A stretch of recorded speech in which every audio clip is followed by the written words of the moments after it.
Hello, my beautiful rainbow people. Welcome back to the Podsmoker's Bible. My name is Zion. I'm the author of the Podsmoker's Bible, which contains the prophetic book of Zion, where I get my name and authority. It comes from the Ketuvim, or Tanakh, the Jewish Testament, what we call the Holy Bible. I use the King James Version of the Holy Bible to put together the prophecy of Israel from the scattered testimony of the various prophets of the Old Testament. It became the Book of Zion. And in order to publish the Book of Zion, I had to write the Potsmoker's Bible. Now, when I wrote the Book of Zion, I found contained within it a set of instructions that I was uniquely qualified to undertake. So I did. And as the last thing that I'm required to do, I am publishing peace here on YouTube and social media by reading to you from the unpublished manuscripts that I've written. And today I'm reading to you from the 27th chapter of the Potsmoker's Bible, which contains the 24th chapter of the Book of Zion. It's the last chapter of that book. And I'm going to start off where I left off yesterday. It goes like this. In 1979, when I gave my life in service to God, I took vows. I bound my life to their will in aid to humanity. From that moment on, each decision I made was towards that end, and each path I took was guided by an unseen hand, the hand of those I served. Life would answer my prayers. There was never a seen entity that spoke words. It was always some earthly force that showed me the answers, a sign or portent that led my way. Life itself reflected God. Of these signs and portents, the heart is the most dear to me. I asked God a question one morning while I and a couple of friends were watching the sunrise. We were playing the cloud game, where you find clouds that look like things. The objects became more and more intricate and amazing. We saw the Starship Enterprise B. For God's sake. So I asked my question, and I said, if the answer is yes, show me a heart. It was June 28th, 1986, at dawn in Waco, Nebraska, and at that moment, the sun rose within a perfect heart formed by two huge clouds coming together at tops and bottoms. It was the Day of Hearts, my only true sacred day on the calendar, besides 420, because that was the day God promised that Kenny would come to me. Because I had asked, will he come for me? He being Messiah, God's chosen one, the promised one from my youth, Kenny. But I was still struggling to lose my Christian faith, so I didn't quite know who he even was. I just knew that he was who I waited on. He was always Kenny in my heart. There had never been another. Not even Jesus Christ could replace Kenny to me. So, when I saw that heart filling the eastern sky, that beautiful sun rising within the heart-shaped clouds, I was in awe. The cloud filled the sky. The sun rose from the point perfectly centered. I was stunned. My heart filled with wonder. God was truly real. He would come. Here was a sign.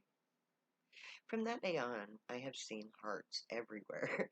And when I lived on Baldwin Street in Alexander, Louisiana, I asked God for a heart to keep, a solid heart made by God's hand. I walked outside, kicked around a few rocks in the driveway, and there it was, my first heart-shaped rock. Since then, heart-shaped rocks, like visions of hearts, are everywhere. The best part about my experience with God is that I can transfer my experience to you. Just open your mind to God, the threefold God. Ask a question, look for an answer. The threefold God can show you an answer if you're open to it. Then look around at whatever is in front of you If your inner eye is open, you will see shapes superimposed on top of objects. I see hearts for yes, and nothing for no. You can pick your own symbols for yes and no. Now, try it.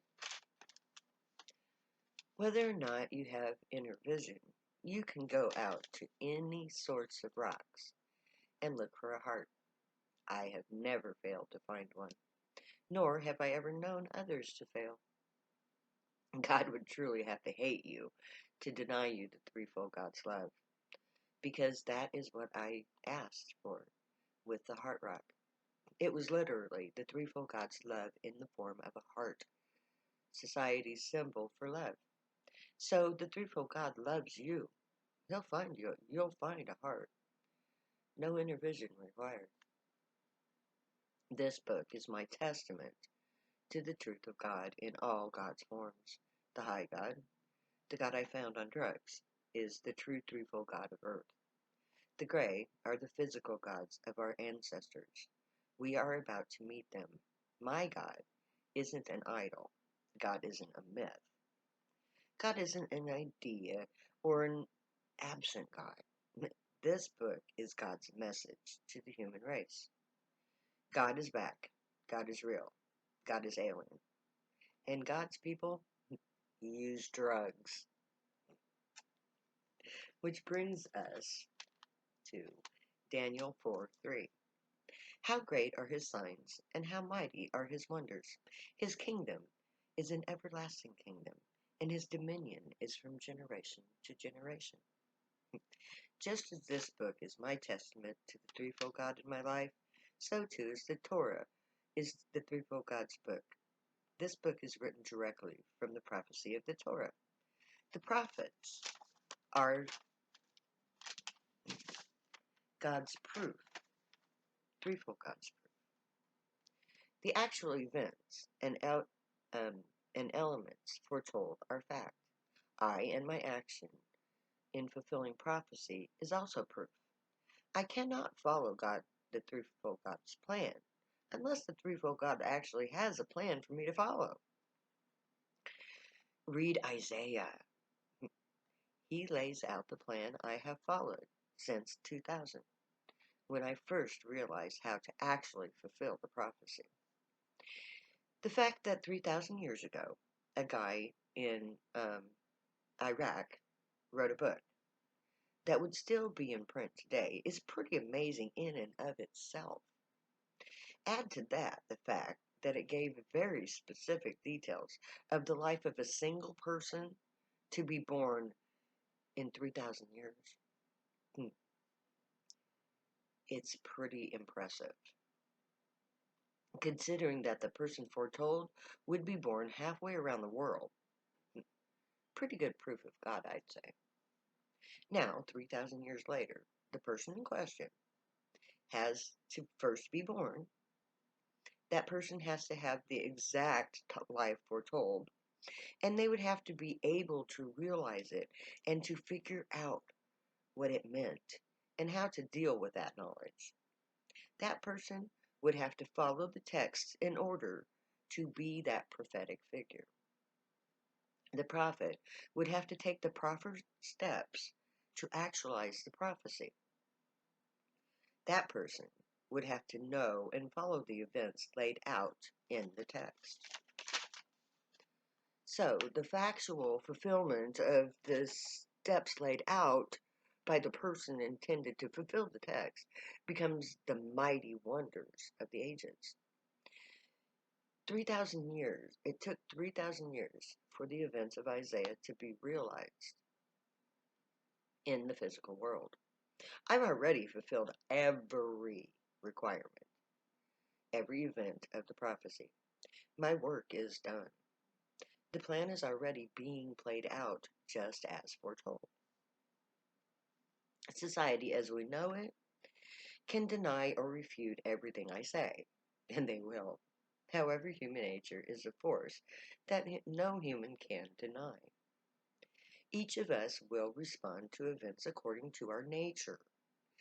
The two-thirds that is bound to fail will fight for their beliefs and die for them. Those who are savable will realize the truth and convert to Zion. Our social order is being challenged with every word I say. How you respond is solely up to you. The threefold God future leads us to Zion, a new kingdom on earth, a kingdom that will stand the test of time. Zion, the nation, will be a kingdom like no other on earth. It will be ruled by the dominion of the grave, with the priest king and queen as joint rulers overseeing the guild system that provides for an open market that spans the known universe. The dominion of the grave. The Council of Elders is an ancient form of government that has ruled since the Grey emerged on their homeworld. This council has carried on for countless generations, and we are now a part of that council.